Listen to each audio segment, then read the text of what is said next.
much. All right, now we've got our next winner. Mamawa Kamara is the winner of the ESL Seniors Literacy and Family Literacy category. Mamawa Kamara was born in Liberia and she came to Canada in 2009. She's a single mother with 2 children. She started studying at the Kennard Learning Center in 2010.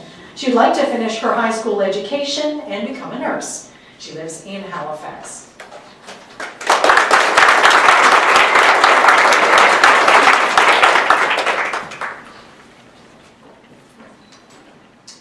Good afternoon. Happy Adult Learning Week to everyone.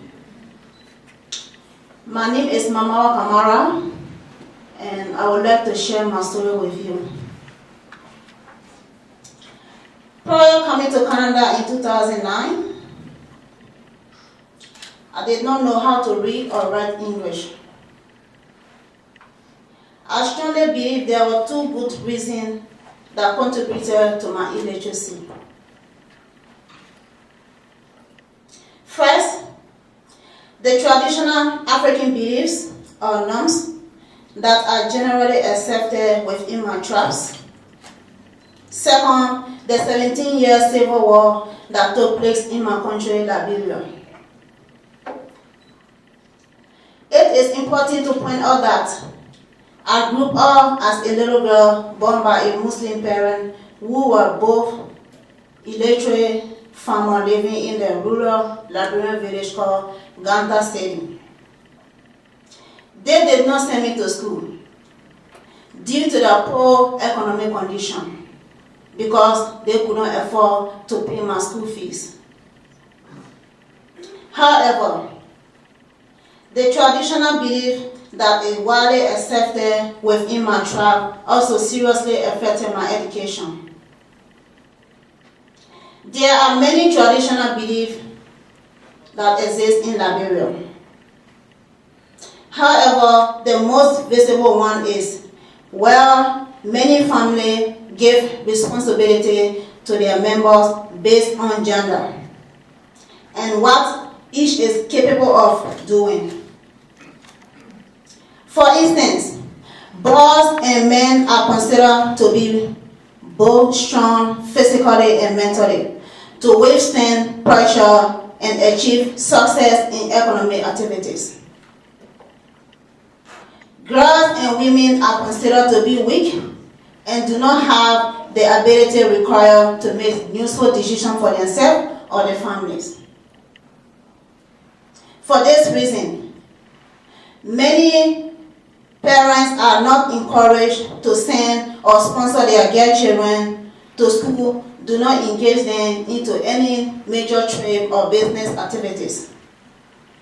Instead, they are required to stay home and perform homework such as cooking, washing clothes, cleaning, and taking care of our young ones.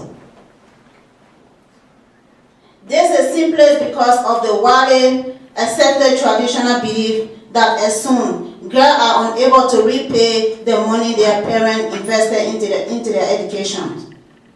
Interestingly, they believe that girls and their riches belong to their husband and his families. Unfortunately for me, my parents who grew up in such a community, they practice this norm. As a result, they did not send me to school. Second, as a teenager growing up, I clearly noticed that something was missing in my life, which was education. Because I always used to see my age mate going to school every morning. Although I noticed this empty space in my life, I have the belief that I could attend school one day and become an independent woman. Once again, this dream of mine did not come true as a result of the civil war that lasted in my country for 17 years. However, all of my dreams actually came true when I arrived in Canada. Like most immigrants, when I arrived in Canada, the living condition for me as a single mother was very challenging because of my illiteracy. Since I did not know how to read and write, I couldn't read my mail, bank information, letter from my kids' school, and I couldn't read, press on full in places like Sobe and Shoppers. It was most difficult for me to find my way through the city of Halifax and understand the metro bus systems. However, I can first thank God and the Kamara Learning Center today that I can proudly read and write, read my mail, letter from my kids' school, travel anywhere within the city of Halifax, and even travel to other provinces with our assistance. Kamara Learning Center has enabled me not to only read and write, it has also given me the ability to tutor my kids, work and send money to families and friends back in Africa. I also have the confidence to follow my education and become a better single mother. The Kamara Learning Center has made me to believe that everything is possible and the sky is my limit. Thank you very much for your kind attention.